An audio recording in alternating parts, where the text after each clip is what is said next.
মেজমার গায়ে হাত তুললে ইন্দ্রজিৎকে মেরে উচিত শিক্ষা দিল ঝিনুক। সম্পূর্ণ জানতে দেখতে থাকো।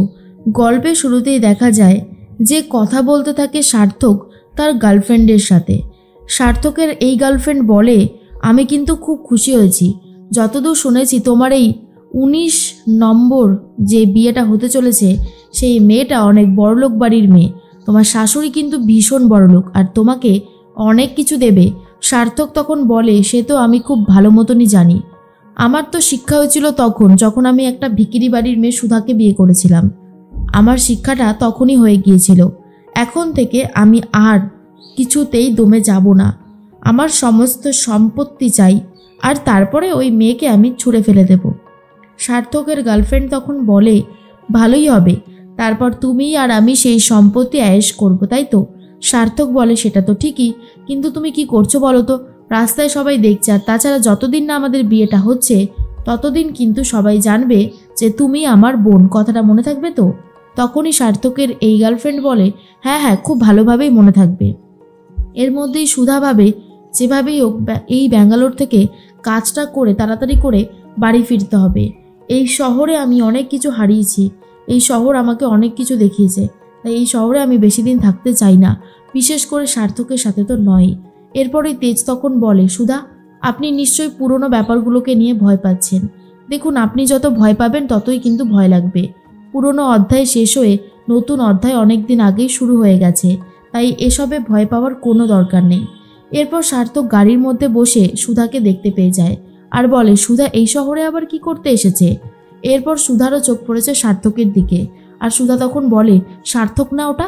সুধা ভয় পেয়ে তেজের হাত দুটো জড়িয়ে ধরে আর বলে, মিস্টার বসু মল্লিক, আপনি আমাকে কথা দিন যে আপনি আমাকে কোনো দিনও ছেড়ে যাবেন না, যে কোনো পরিস্থিতিতেই আপনি আমার পাশে থাকবেন। তেজ তখন বলে, অবশ্যই থাকবো। আমি যদি আপনার পাশে না থাকি তাহলে আর কে থাকবে? আমি সব সময় আপনার পাশে আছি, আপনার সাথে আছি। আপনার গায়ে এতটুকু আঁচ আসতেও আমি দেব না। এরপরেই সুধা তো তেজকে নিয়ে চলে যায়, আর সার্থকও ভাবে, কেসটা কি হলো? এখানে সুধা কি করতে এসেছে? এর মধ্যেই রাত হতেই মেজমার ওপরে অত্যাচার করবে বলে ঠিক করেছে ইন্দ্রজিৎ, আর বলে, শর্মিলা, তোমার তো বড্ড বেশি সাহস হয়েছে, তুমি বড্ড বেশি বার বেড়েছ।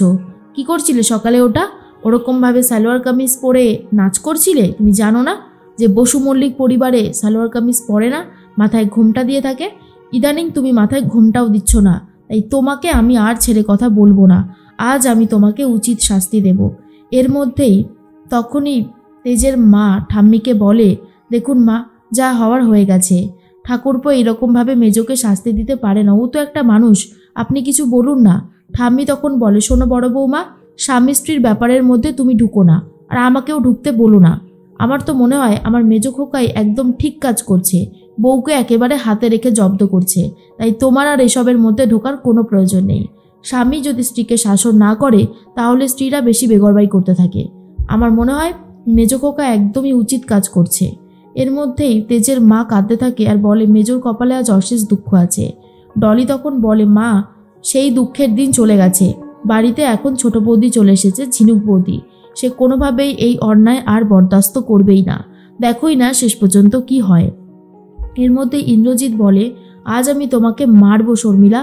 এরপর বেল্ট হাতে নিয়েছে মারবে বলে, আর ঠিক তখনই শর্মিলা ভয় পেয়ে যায়।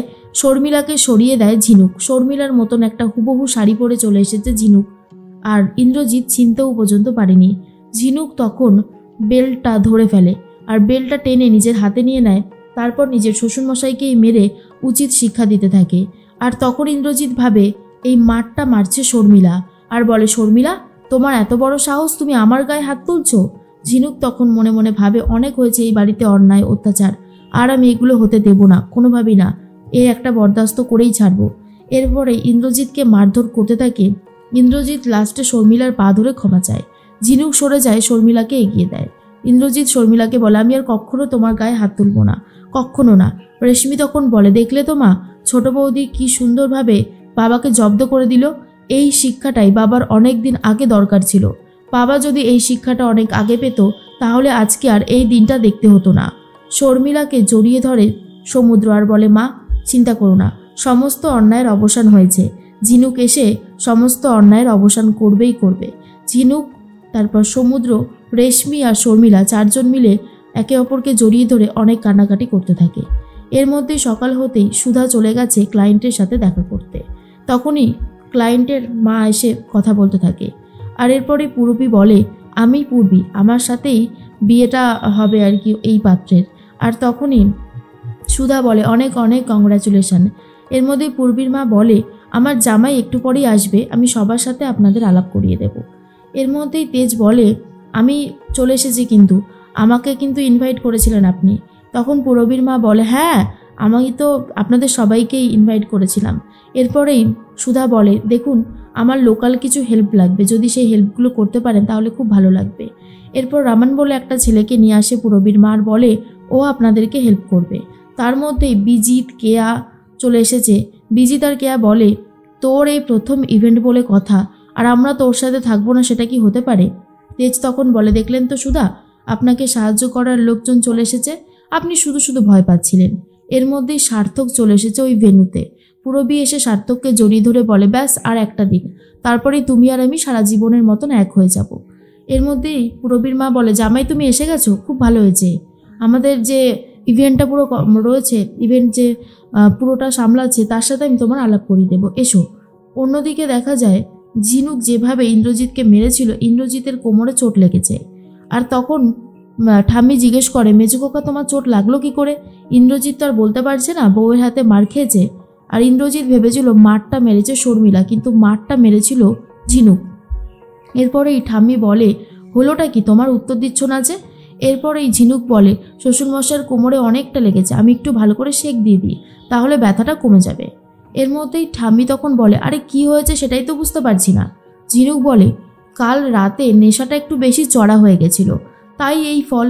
ঠাম্মি বলে, খবরদার এই সমস্ত আউফাও কথা বলবে না, আমাদের বাড়িতে ওইসব ছাইপাশ কেউ খায় না। ঝিনুক তখন বলে, তাই না, কেউ খায় না? তাহলে এই বড় বোতলটা কোথা থেকে আসলো হিটলার দাদি? ঠাম্মি তখন বলে, এ কি, এটা কোথা থেকে আসলো? ঝিনুক বলে, আমি যতদূর জানি আপনাদের বাড়িতে তো কেউই খায় না বলছেন, তাহলে এটা কি আপনি খান? ঠাম্মি শুনে রেগে যায় আর বলে, মেজো খোকা শেষ পর্যন্ত তুমি এইসব খাও, ছি ছি ছি ছি, আমি তো ভাবতেই পারছি না। এরপর বিক্রমবাবু বলে, বেশ হয়েছে, এবারে মেজো পুরোপুরি জব্দ হচ্ছে।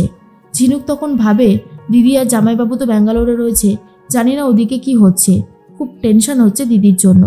এর মধ্যেই সার্থক তো চলে এসেছে ওই ভেন্যুতে, আর সার্থককে দেখে ভয় পেয়ে গেছে সুধা। তেজও নিজের কাজের জন্য বেরিয়ে যায়, আর ধাক্কা লেগেছিল সার্থকের সাথে। চাবিটা পড়ে গেলে তেজ চাবিটা তুলে সার্থকের হাতে দিয়ে দেয়। আর এদিকে সুধাও ভয় পেয়ে গেছে। তেজ চলে গেছে নিজেদের বিস্কুটের কোয়ালিটি দেখতে, আর দেখে সত্যি তো বিস্কুটের কোয়ালিটি অনেকটাই খারাপ। এর মধ্যেই সুধা ফোন করছিল মিস্টার বসু মল্লিককে, কিন্তু তেজ ব্যস্ত থাকায় ফোনটা কেটে দেয়। সুধা তো ভয় পেয়ে গেছে, আর সেই ঘরেই চলে এসেছে সার্থক। সার্থককে দেখার পর সুধা ভয়ে ছটপট করতে থাকে।